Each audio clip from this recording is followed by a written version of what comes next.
watch your videos. I appreciate it, bro. I appreciate it. All right, guys. Dante, What's going on? All right. I was gonna ask you who was gonna win, but I don't have to ask now. What's up? What's up, y'all? All right, y'all.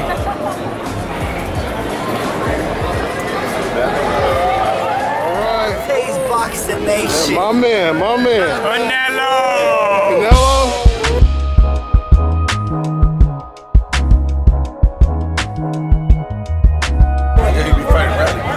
Dante's Boxing Nation. I'm over here. Look, they already talking. You look, they already talking about. Yeah. That's right. Okay, Dante's Boxing Nation over here, my man Jessie Vargas. You're getting ready over here at the fights right now. What brings you to the fights tonight? Well, it's fight week, man. You know what I mean? Us boxing fans will always be here. You know what I mean? When you got fights in Vegas, that's what we're doing here, right? Yeah. The fans all the way from Florida, baby. That's right. Orlando, baby. Orlando, that's what it is. Now, I've already heard Bob Arum, he basically said that you may get the loser of Bradley versus Rios. What do you think about that? You like that? I like the fight, man. I mean, there are two guys that are on top right now. You know, Bradley and Brandon Rios, and I would love either or. I would love to fight either or. Yeah, I know. Yeah, you know, it's big. Our fans will get it twisted sometimes. How you see the fight playing out tomorrow? You know what? It's gonna be a great fight, man. They both, like I said earlier, you know, they both come to fight. You're gonna have Timothy Bradley trying to outbox Brandon Rios, and Brandon Rios, the slugger that he is, you know, always comes to fight in the inside. But it's gonna be a very dangerous fight for Bradley, because if Brandon Rios gets to connect him with a clean, solid punch, you know, he may drop him, he may hurt him. You know, will he be able to outbox him for 12 rounds? That's the question. You know, with Brandon Rios not making weight, I mean, I know it was just 0.2, ounces or whatever, but with him not making weight, do you think that has anything? Is that a major factor in the fight tomorrow? Will that affect him not making weight? We don't know. It could.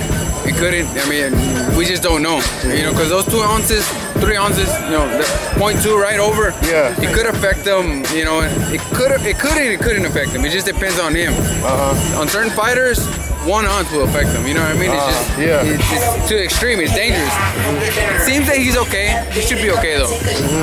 Now going back to your fight, he's used to it. You know what I mean? Yeah, he's pretty big boned, right? Yeah, I mean, he's not a small junior welterweight, right? Yeah, that's right. Yeah. Now going back to your fight with Tim Bradley, man.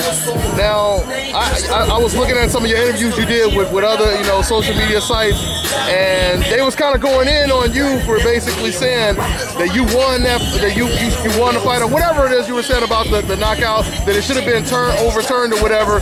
Looking back at it now, what do you think about that? I mean, the fans' perception of No. Fuck no. I mean, my mind ain't changing. I mean, what? I mean, it's championship level fight. It's 12 rounds, 3-minute rounds, 1-minute rest. We never finished that 12 round. That's never gonna change. That's just the facts of this story. You know what I mean? But it is what it is. They didn't give me my immediate. They didn't give me a rematch. Not yet, at least. The California Commission chose not to change the. I'm not telling them to give me the decision. I just, it would make sense for it to be a no contest, just because it never finalized. You know what I mean? We didn't finish that 12th round. We really didn't. And in a moment that I had him hurt, that it was crucial for me. You know what I mean?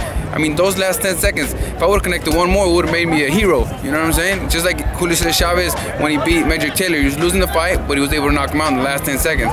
You know what I mean? Every second counts, and to a person that doesn't give up, you know what I mean? He wants every second of the fight. Now, other people would say, well, we just don't know what could happen. I'm not gonna say, I will say that I had him knocked out on his feet. That's a fact. Yeah. But I won't say that, well, in those 10 seconds, would I knock him out? Would I have not? I can't, I'm honest with myself. I'm honest with how things are. You know what I mean? I can't tell you that, yeah, I would have knocked him out. Most likely I would. My chances, you would have had a better my chance. chances were, dude, when the referee stepped in to stop the fight, this was Timothy Bradley's position. Okay, I remember that shit, because I see it in here. I remember me trying to step back and just capitalize, and when he did, that was his position. He was getting ready to go down head first, but, it is what it is. All right, it ended that way. 12 round never ended. I wish I would have got the opportunity to get the decision overturned. It didn't. It's okay. I understand. Things happen. We don't get it always our way. But we just, Timothy Bradley did say he was going to give me a rematch. I hope he's a man of his word, and if he is, you know, then we hope to soon get it. But, you know, nowadays in 2015, it doesn't seem that a man's word is worth nothing now. But if you stay in position and you keep winning, eventually that's the the only thing I have to do. Demand it, right? Yeah. Because they will demand it. So that's what I'm looking at now. I just gotta, you know, continue and train even harder, come back stronger, make a strong comeback, and let the people know that I'm hungry for the rematch, and I deserve it. And what about Saddam Ali? Because they're talking about Saddam Ali too. You a possible opponent for you? Yeah. I mean, hey, we're open for anyone. You know, I'll let my manager and my promoter, Top Rank, handle any opponents that they want. Of course, they do know that the rematch with Bradley is my main concern, is what I want, what I prefer. But at the end of the day, it's up to them and who they want me to face. You know, I'm down. You know, I mean, I'm ready for them game. So early 2016, just, you know, await my return, and it's gonna be a great fight. No matter who it's gonna be with. Okay. Now let me ask you, since this is not in New York though. I'm not fighting in New York. Why? Why are you not fighting in New York? What's wrong with New York? Just because it's his hometown. You know, it's his hometown, and you know, we'll fight anywhere else. My manager doesn't feel comfortable with the fight being out there because he has felt that he's had decisions that were, I guess, one-sided, that maybe shouldn't have been such a large margin. You know, winning on his side. So my manager doesn't feel that it's comfortable, and I was all for it. You know what I mean? I mean, my manager, he looks out for my best interest. He always has, and I believe in what he says. Now, what about? I got to ask you about Pacquiao. What do you think his next move is going to be? They're talking about either Amir Khan or Terrence Crawford. And Bob Arum said that they send him footage so he can look at both fighters. I mean, what do you think he's going to do? What do you think he's going to pick? You know what? I don't think it would be Amir. I would think that there was more possibilities of him fighting Terrence. You know, and Terrence is my boy. You know, I would love for him to get the fight. And he has a big chance. You know, he has a big chance versus Pacquiao.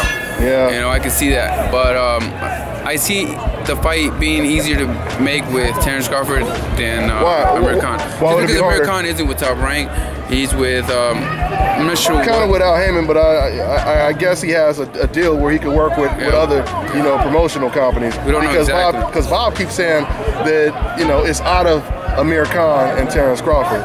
So well, those are the two options. Then, you know, they're both interesting matches. I prefer to see Terrence fight Pacquiao, but hey, we just have to wait and see. Okay, man. Well, you heard it from Jessie Vargas, man. Anything else you want to say to the fans? Man, well, everybody, thank you for tuning in to Dante's Nation, Boxing Nation. You gotta say that again. Dante's Boxing Nation. I always say Dante's Nation because you're my boy. But I'll say it in full. Dante's Boxing Nation. Tune in here for the most recent news. You know what I mean? And thank you for the support. Look me up, Jessie Vargas. What's up?